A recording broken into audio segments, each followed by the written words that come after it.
Are you Jesus? Dude, could you imagine dressed up like in that AI photo of Trump? Oh my God. I'd like to see Lord Marcus dressed up that way. No, you don't. As a doctor. No. Don't ever say that again. You'd be in black, though. Tattoo Jesus on my face. Would it be Jesus's face? On your face? Yes, it would be an Arabic Jesus face, because at the time that Jesus was alive, Aramaic. That would be a great band name. Arabic Jesus face.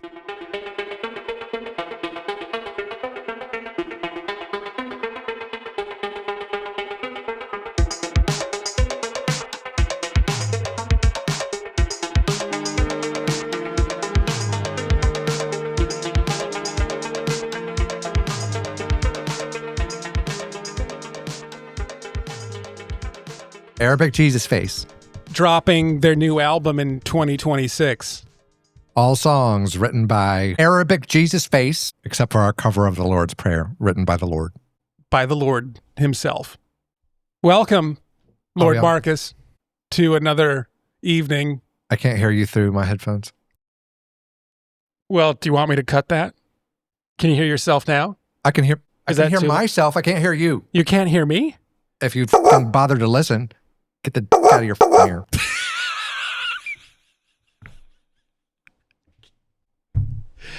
I think we've already done the Verizon Wireless Can You Hear Me Now on the Film Dogs, have we? Can you hear me now? Well, welcome to another episode of the Film Dogs, where we talk about whatever we want to talk about movies, films, cinema, music. Your mom. Dorothy Mantooth. She's a saint. Will Ferrell. That is, I still use that quote all the time with friends about their mothers. How does it go over? They usually laugh because they know the quote. A polite laugh? I only bring out the quote if they bring up Anchorman already. If it's not brought up, then I'm not going to go there, because there's nothing worse than somebody not understanding your joke and then going, you... It's a movie! Oh, what's a movie? Eventually somebody's going to say that. Imagine what they would think of a VHS tape, those same people. Or a Super 8 reel. Hey, speaking of super, if you take Mark out of magic marker, what you're left with is a magic which also isn't very magic at all. But that's a bit more magic, isn't it? Magicer? I suppose it depends on whether you're from Michigan or from a Trump state or Maryland. A Trump state? We're not traditionally a Trump state. We're usually on the line. We're usually a swing state. Usually you are. Usually you are a swing state. We are a swing state. In this past election that helped determine the current president of the United States, Michigan was a Trump state. So I'm talking in the present, not the past. What did Maryland vote? Kamala Harris. Lord Marcus, we've gathered here tonight to remember the films past, not that long ago. The best of 2025, a little recap, a little Film Dogs flavor, a little bit of our vibe. Yeah. When we did the 2025 anticipation draft, it's been like 18 months. Yeah, because we tend to try and record that episode in December or January. Late December, when we got a clear picture. Usually of right before the new year. Right before the new year, right when a lot of films are being announced that are going to come out for the year. Pretty stoked to talk about 25 and a little bit of 26.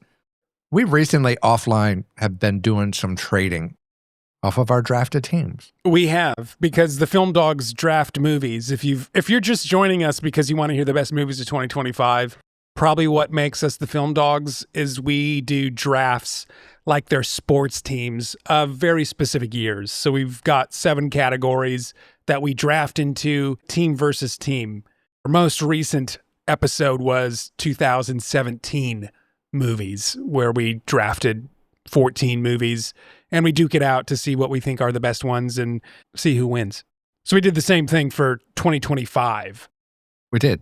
Now, we often do all our trading in episode, but often when we're out watching movies and we're discussing the movies that we've watched, we have a cinematic lifestyle outside of the pod. So a lot of these things we talk about is not privileged to you, the audience. Yeah, So it's privileged information. We just want to cover some of those trades. You're already laughing. No, but here's the thing. Okay, so I will fire back. That's okay. So the first trade, we did a 1-for-1 swap. Yeah. Marty Supreme for Begonia, Mm. which we did by text after I watched Marty Supreme because I wasn't that into it. That's correct. And I had watched Begonia as well at that point. You had, and so we did a trade that you were happy and that I was happy with. We both very happy with that.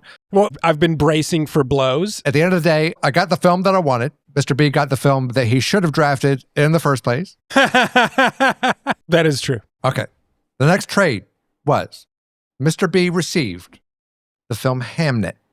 I forfeited my rights to acquire it in free agency because neither one of us drafted it. Yeah, this is an interesting trade. So of what took us to get there. But we control this league, so we can make whatever happen that we want. We're gangsters, so the trades they're mafia trades. We do what we want. We do as we please. And in this case, neither one of us had drafted Hamnet, but yeah, we weren't really aware of it when we did the draft. But we both loved it. Yep. And we were trying to discuss whether or not we should do a free agency episode. It's like, hey, why don't we just do some finagling here? I'm willing to give up Hamnet if I can get Blade Runner off of our classic films draft. Mm-hmm. And the first pick in the 2014 draft, which is not as important to Mr. B as it is to me. And then the next trade we had was for the return of Daniel Day-Lewis and the film Anemone, and the 2022 first pick, which I gave up knowing that it's going to probably make me want to slit my wrist. But in return for that, I got La La Land. So just to recap that real quick, Lord Marcus on his team has gotten one of his favorite films, La La Land, one of his absolute favorite films, and one of his biggest draft mistakes by not taking Blade Runner. That has been course corrected. The timeline is healed. So I have the Earth is healing. Blade Runner and 2014. Only the film dogs Earth, not the real Earth. That is quite failing right now. And then I acquired Begonia. Mr. B got the Daniel Day-Lewis return, Anemone. The 2022 first pick automatically. So he's got the choice between Tar and the Northman. He got Hamnet and he got Marty Supreme. Yeah, interesting trades. Interesting indeed. This segment interrupted by Film Dogs News.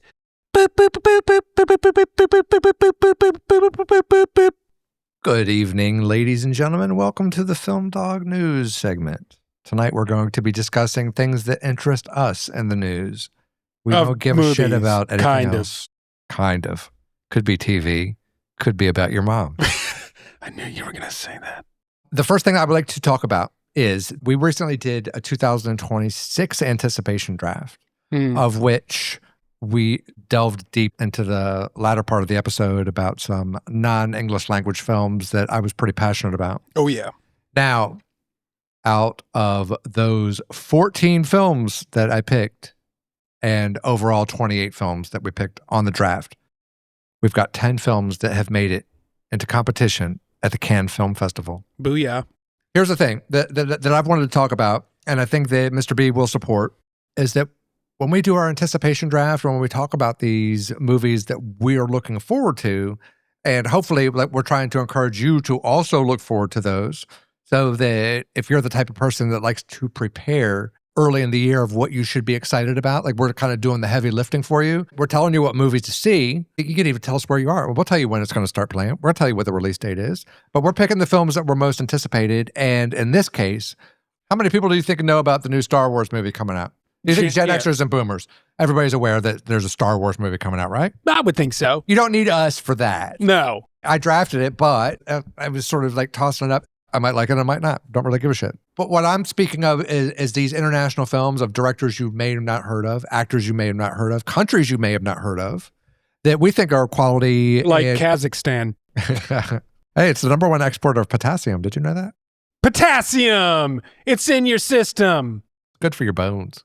So I want to highlight the fact that the value of our anticipation draft is that we're not just picking random films out of a hat and saying a pretty good strike rate of all the films in competition, that out of the films that we've drafted, we got 10. Yeah. I got 9 of them. You got 1, of which I'm happy to say the one that you got was the one that hurt me the most. And the episode, I think was very aware that I was pained by it. Yeah, you should listen to the episode. It's a great episode. Because it was like it was the sci-fi non-English language film that had Alicia Vikander from Ex Machina, which is one of my favorite films of the 21st century, and Michael Fassbender, which I know that we both like, but I kind of feel like maybe I like him a little bit more. So I was a little disappointed, but you got a good film that you drafted on your own. It's gone into the Cannes competition, and 9 of the other films that we drafted overall have made it into competition for the Palme d'Or. I can't overstate like what a big deal that is for people that take film seriously. So if you're into it, I just want to give ourselves a pat on the back.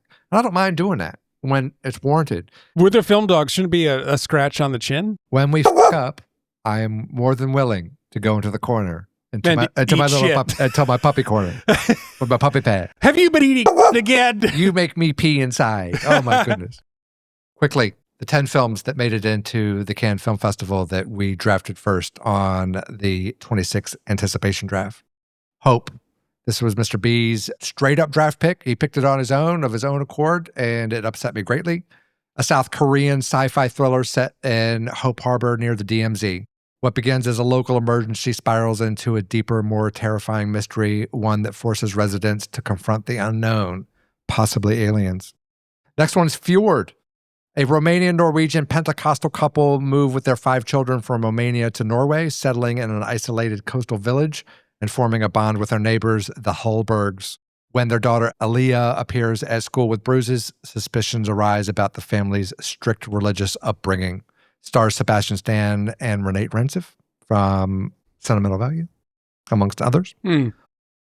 All of a sudden, it's about a woman running a nursing home beset with staff shortages and a stage director battling terminal cancer and their relationship. Parallel Tales, which we were just briefly discussing offline, is a loose remake of a Polish film about the commandment of one of the 10 commandments about thou shalt not commit adultery. And it was mainly chosen because I'm Polish, correct?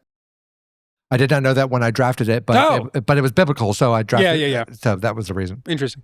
Roma Elastica is a tribute to some of the great masters and legends of Italian cinema. It follows an actress played by Marion Cotillard, who is a washed-out movie star backed by her loyal makeup artist. Next, and those were 5 films that are on Mr. B's team. For Lord Marcus' team, Her Private Hell by NWR, Nicholas Winding Refn. Yeah. As a strange mist engulfs a futuristic metropolis and unleashes an elusive deadly presence, a troubled young woman sets out in search of her father. In this quest, her fate crosses with that of an American GI engaged in a desperate journey to snatch his daughter from hell. Starring Sophie Thatcher and Charles Melton. Fulfill, an American industrialist, trip to Paris with his estranged daughter, played by Kristen Stewart, goes awry when French food, a vintage horror movie, and a hotel worker interfere with their plans. Boom. Sheep in the Box is an AI film by Hirokazu Kurita. Gentle Monster, a renowned pianist, moves with her family from Munich to the countryside to support her partner Philip after he suffers burnout, sacrificing her own career in the process. Starring Léa Seydoux. Then Love you, Leah. Love you, Lee. Arthur Harari, The Unknown, just shy of 40. David Zimmerman is a photographer, though no one knows it. He hardly ever leaves his apartment, yet friends nudge him to a wild party. There he spots a woman in the crowd, can't take his eyes off her, and follows her. After sleeping with her, he inexplicably wakes up in her body. Also starring Léa Seydoux. So those are the films that we have drafted that are going to be in competition for the Palme d'Or in Cannes. So Parasite was a good example of a film that won Cannes Film Festival that went on to go ahead and win the Academy Award. Yeah.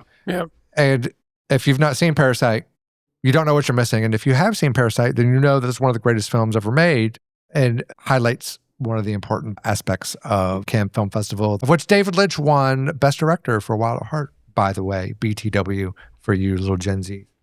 We pick things of interest. So I've picked a couple of things to discuss. So. It was Spider-Man, right?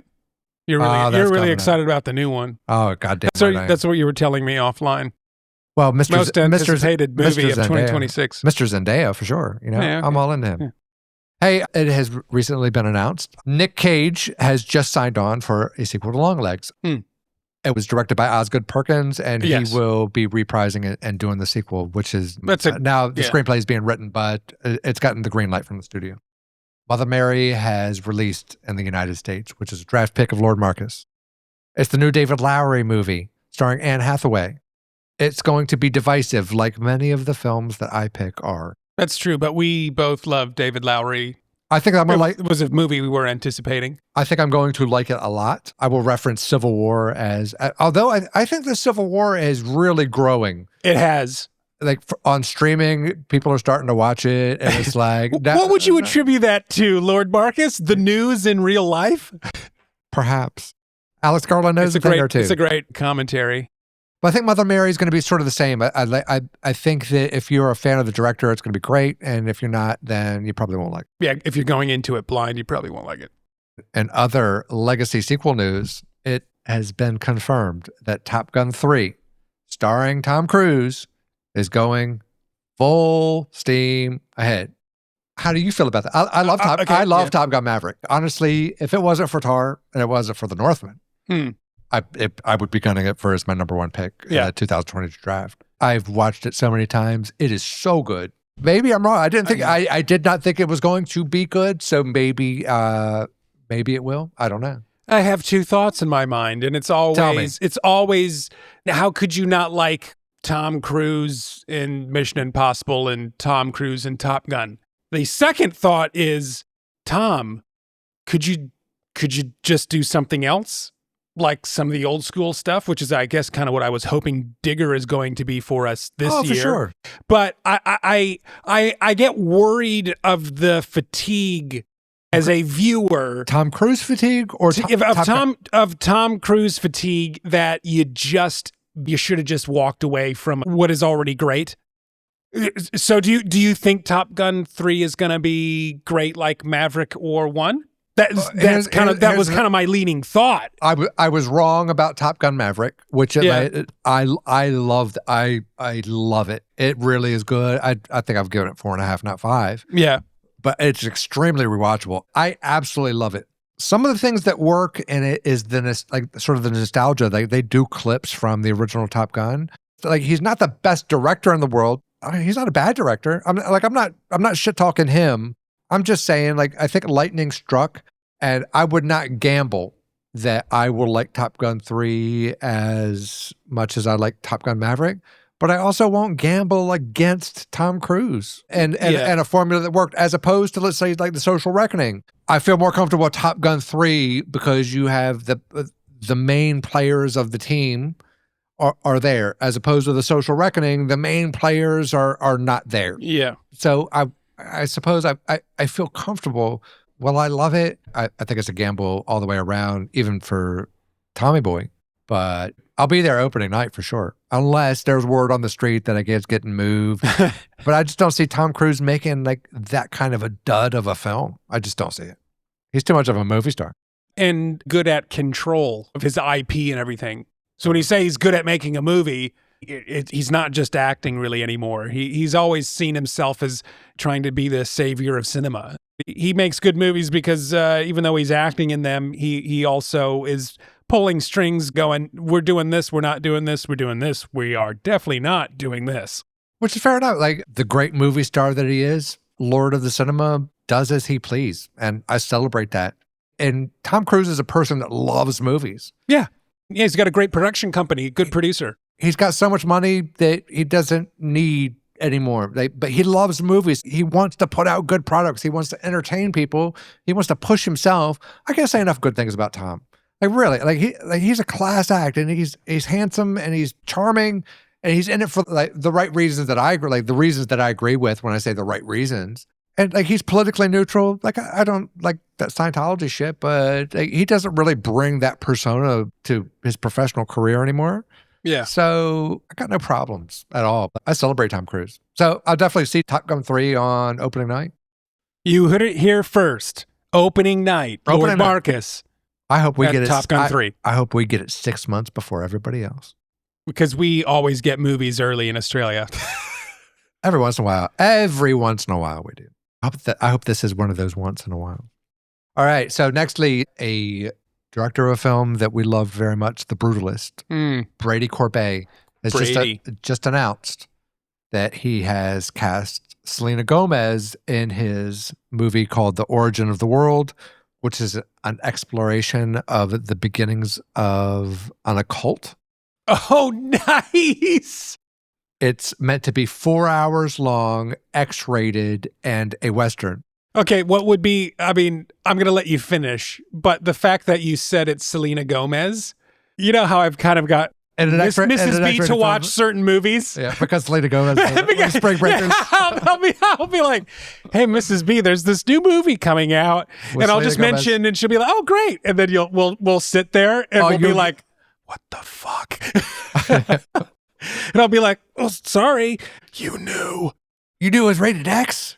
It won't be released as rated X, I'm sure. By the way, no, it's just he likes creative freedom. We should talk about an X rating, because most people just assume that is reserved for pornography, and it's not. No, it can be on theme and violence and body horror, and mutilation. It covers a pretty wide swath of things that just are not appropriate for any child to ever see, or anybody under 18.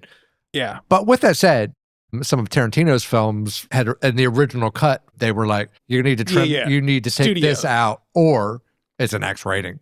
So you could just imagine if a Tarantino film is toned down of what his vision was, his vision probably was an X-rated film, and he doesn't do any sex scenes. So like X-rated is not reserved for pornography. So don't get all upset that we've brought up an X-rated movie. What's interesting is this is Brady Corbet's next move. I concur.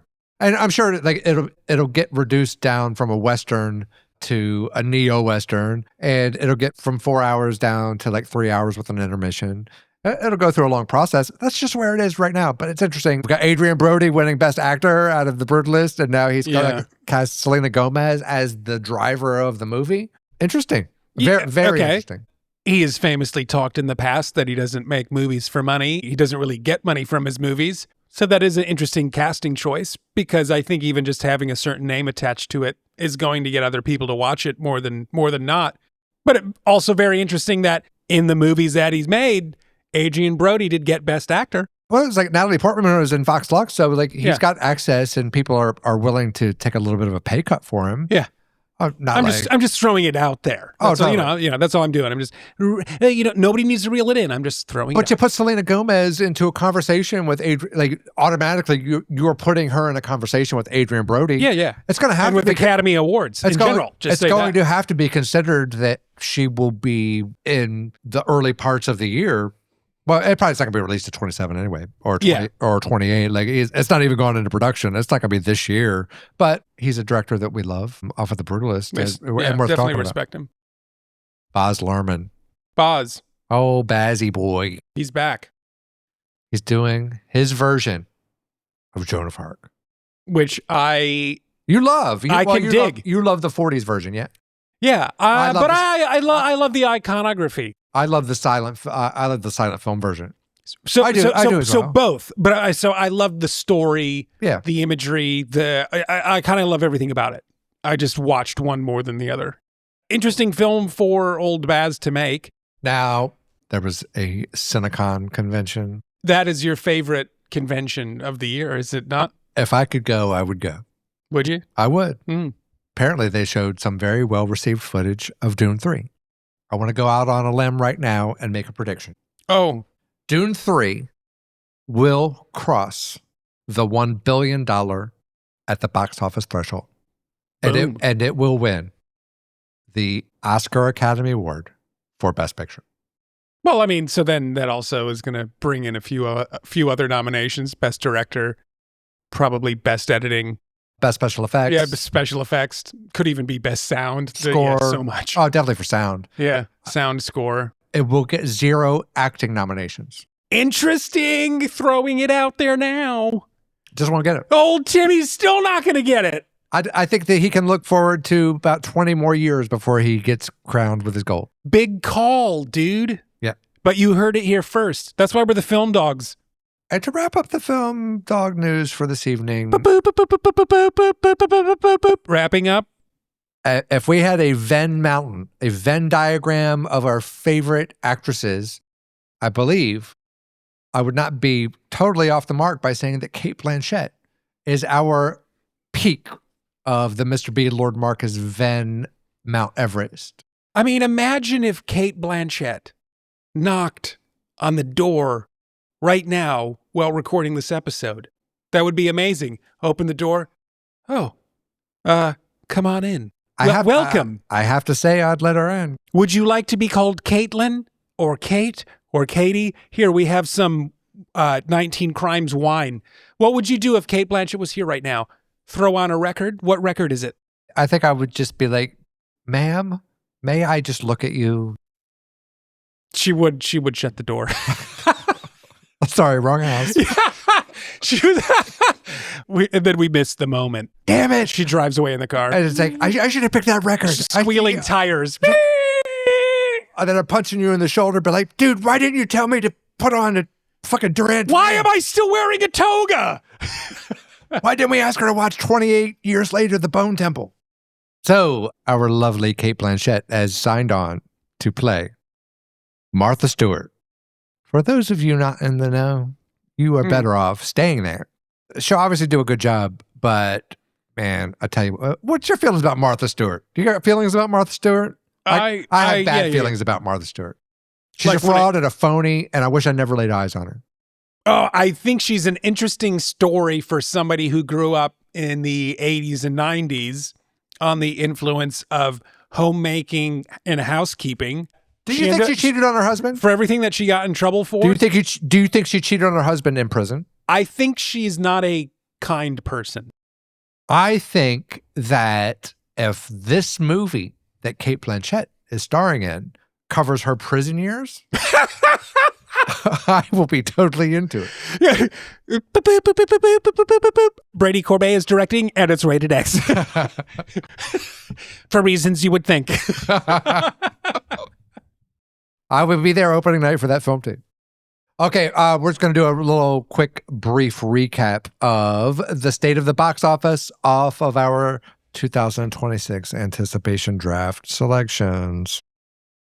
I'm going to throw in what the production cost was as well. I'm rounding up to numbers. Don't hold me accountable for dollars and cents.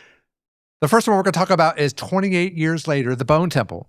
What did you think, Mr. B, of 28 years later, The Bone Temple? Did you like it or did you not like it? I thought it was incredible and very uncomfortable all at the same time. It's a movie I can't stop thinking about. I think it is fucking fantastic. I love it. It is currently my favorite film of the year.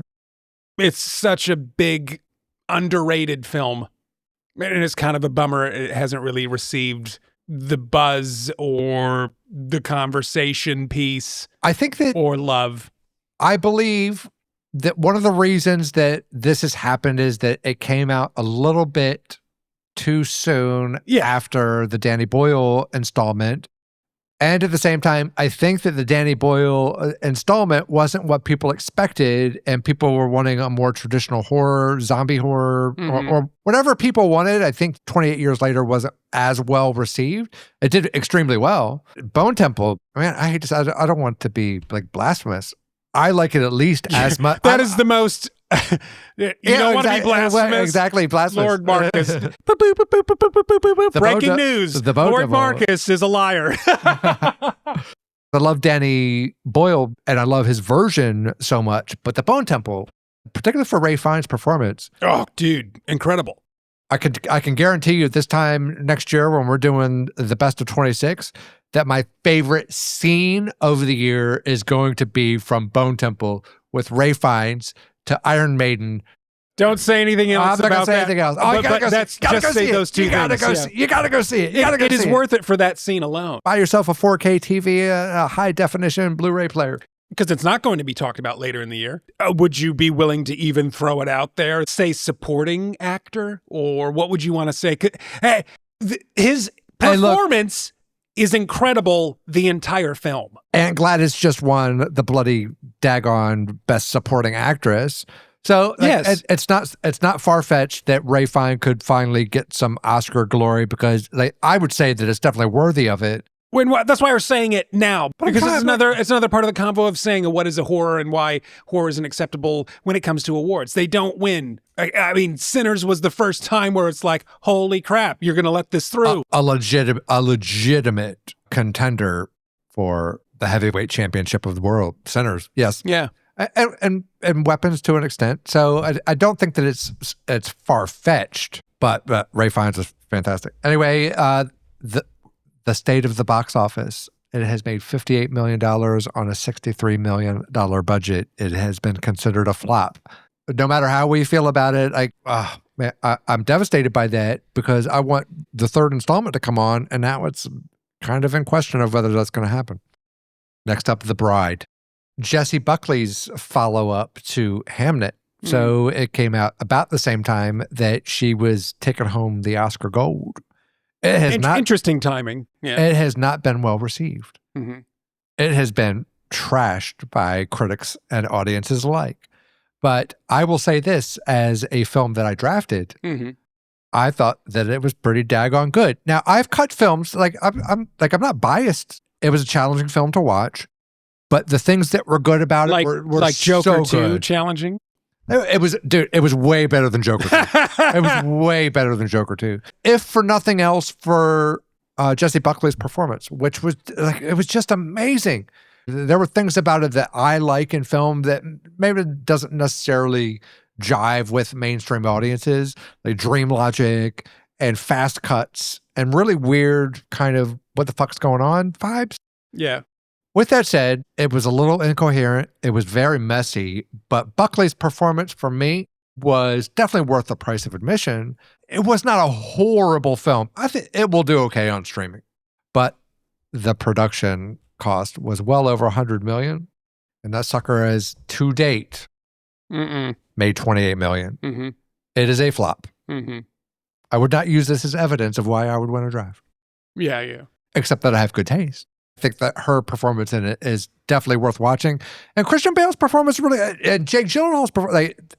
There's just, let me tell you what, I'll go on the record saying this: that the first half of the movie kicks anybody's ass out of the universe, and then they introduce this plot point, and they start following somebody besides Jessie Buckley. And if they just got rid of that and turned this into a 70-minute short movie, you have one of the best short films of all time. Nice. I think they were just trying to bloat it, and during the bloating process, and I think the studio got involved in a way that maybe they overstepped their bounds, because I think if they just trusted Maggie Gyllenhaal's vision, that it would have been better. But I still think that Jessie Buckley's performance was outstanding, and anybody that has seen Hamnet will understand exactly what we're talking about.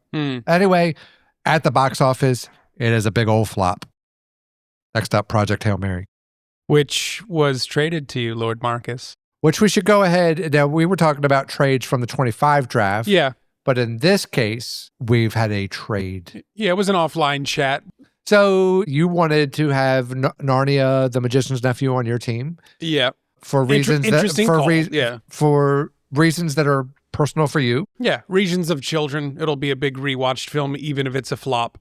And for me, Project Hail Mary, I was pretty sure that you were going to draft it, and I prioritized the drama. Yeah. And Private Hell and Dune 3. So like you kind of got into I snuck in there. Yeah. You got in there real quick to get it when I was like, oh man, I really did. Yeah, want mainly that. because I don't jump to sci-fi right away. So I knew if I didn't take it, I would lose out on maybe a sci-fi for the year. But what was still in your favor in the end, because you getting it. Yeah. I am very happy with your graciousness on that particular trade. Listeners would be thinking that it's foolish what I did, and it may have been. We'll see. This happened before it came out. Yeah, and that was out of respect of the anticipation draft. And this is my opinion. And I could be way off base. I could be totally wrong. I don't think that this time next year that you would have ever proposed that trade. Well, I famously like to make doozies on the Film Dogs. You like to trade your best films for my worst films. I'm Michigan. I've got the Detroit Pistons, and we like to get rid of talent that is underdeveloped and undercooked, and then they go somewhere else and they soar. That sounds like the Washington football team, Hmm. not the Detroit basketball team. Yeah. I know what you mean. What happens, Hey, Project Hail Mary, by the way, one badass heck of a movie. The great thing is, if for any of you listeners out there that are hoping that it's coming out on VOD anytime soon, it got extended. get right the fuck out of Dodge, because GTFD. they have extended the theater-only experience for this film for another guaranteed 8 weeks. Man, dude, that is so good. That is so good for people that like to go to the theater. It sucks for you people that have been waiting for it, but I'm telling you that it's actually grace that has been extended to you, because go see it in the theater. I don't even know how to explain it. Like, there are movies to see in the cinema and there are movies to watch at home. This one is to watch in the cinema. Oh my God. Can you imagine that if the only time you ever saw a Star Wars movie was on your TV and you never saw that shit on a big screen? The first scenes, you'd be like, those ships suck. On your little laptop. When you feel like that damn Star Destroyer is flying right over you, my God, the success of this movie is so well-deserved. So well-deserved. Let's talk about the state of the box office on it. It is a certified hit. Certified fresh. It's currently sitting at $533 million on a $200 million budget. So it's way in the profit. Now, generally, a movie of this type needs to make double because theater owners get half of the profit. So we're looking for the studio 130 in the green. Here's what I hope doesn't happen. I hope they don't start being let's make a fucking sequel to this. Sequel. Yeah. Let's make it a franchise. Would you make E.T. a franchise? No. E.T. phone home. Why the fuck would you? Anyway, that's the state of Project Hail Mary, which is very good. And next up, the drama, a film that I drafted. Yes. A24. Starring Zendaya and Robert Pattinson, A24 film. You should have seen it. It got marketed pretty well. Here's the thing. There was a concern that it was going to be very divisive, and perhaps in a sense like Civil War, but like with A24 films, they generally don't give a super huge budget. So by the time they crack 30 million, and it only had like a 20% drop off from the opening weekend. So it's currently sitting at $58 million on a $28 million budget. It's doing super good. It is tracking like the way The Materialist did last year, which is what Civil War did the year before. So for the studio, huge, like it's actually for the type of material, for the type of marketing, swiftly good move from A24 putting this out. It's not going to be everybody's cup of tea, but for the people that like this fare, I think particularly people of your age, Mr. B, will really like this film. That seems to be the main demographic that have been seeing it. The casting of Zendaya and Robert Pattinson in it is what's driving people in, but the word of mouth is good. I'm not going to say anything else about it because it's like it's one of those movies that you need to definitely go into as cold as possible, but definitely worth seeing. If you like our program and you like our vibe, I highly recommend the drama. You like it. And lastly, Wuthering Heights, which I have not seen, nor will I ever, for any reason. I should not say that. There is a reason. If something happened. The soundtrack is a banger. If something tragic happened and required me to start dating again, and I'm talking about real tragic, like super fucking tragic. Like, Film Dogs Going Dark. Put on your night vision goggles. Like a plane crash that left me single and a paraplegic, and I had to start dating again. I might watch Wuthering Heights as part of a courting process. But I'd probably commit suicide first before I did that, because I would want to be joined in the eternal afterlife of my wife. You would ride the wheelchair off of a cliff, would you? I would. Yeah. Into the sunset. I'll never watch this movie. However, it did pretty good at the box office. How good? On an $80 million budget, which I cannot fathom why Wuthering Heights needs $80 million budget, but it's made 241. So it also a huge success for the studio. And I applaud that, even though it's a film that I'll never watch and disrespect everybody that's ever seen it, except for I respect their cash and what it's done to the studio, because it does get people into the theater. What unfortunately it does is be like, this is the kind of things that people want to see, which means that we're going to be flooded with this kind of shit, which means I'm going to have to talk about something like this again in the future. And it's already pained me to just even mention Wuthering Heights. But we drafted it.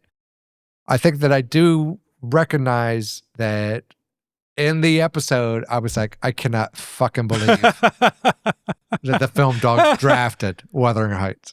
And lastly, to wrap up the Film Dog news, 2 of the films that we have previously drafted have been moved to a 2027 release.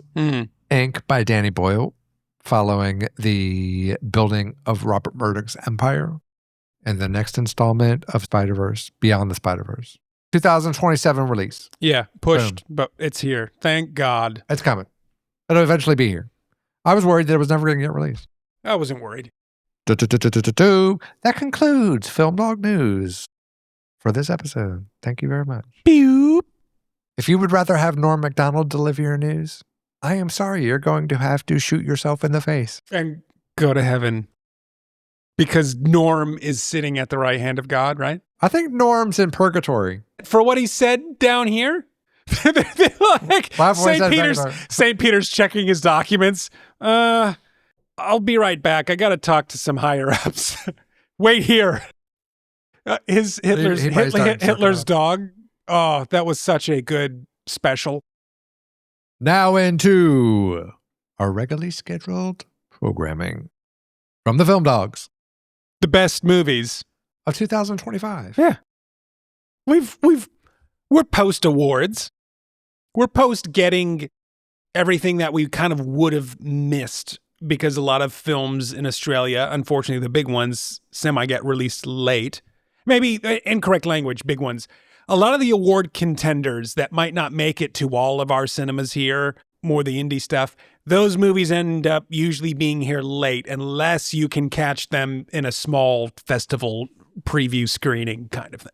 I don't want to disrespect Screen Queensland at all because it's kind of like disrespecting the pastor of your church or disrespecting your wife or disrespecting the people that put food on your table or disrespecting a democratic government. But man, the Brisbane Film Festival. Oh my God. For 2025. Are you fucking kidding me?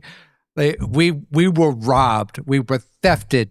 Oh my God. Thank Christ there was like a Japanese film festival that at least we got to see No Other Choice.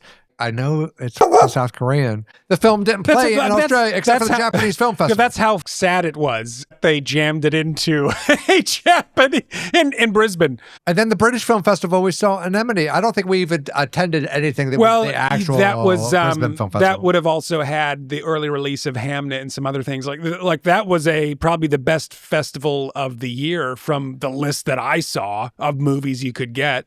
It was. So when we're talking about film festivals, holy shit. Screen Queensland, please give us what we had in 23 and 24. Yeah. God. Like a bunch of films and a bunch of contenders and a bunch of international films. Films from, I don't even want to talk about it, man. It depresses the shit out of me. Come on, Screen Queensland. Make us love you. I want to thank you for listening to part 1 of the best films of 2025. Tune in to our next episode where Lord Marcus and myself begin to break down what were some of our favorite picks that we anticipated, some of the misses that we made, and films we thought should have won awards. In the meantime, you can follow along on our film journeys on Letterboxd. You can find myself as Mr. B and Lord Marcus as himself. The best way to engage with the podcast is also our Instagram page as The Film Dogs or our Facebook page, Film Dogs. If you like the podcast and have been following along for a while, please subscribe to the podcast or leave us a review or a comment. Let us know what you've been liking about The Film Dogs and what you'd like to hear more of, as well as what are some of your favorite films from 2025. This episode was co-produced by Lord Marcus and Mr. B, and it was recorded, mixed, and edited by Blurry Audio. And until next time, never forget that life is too short for bad cinema.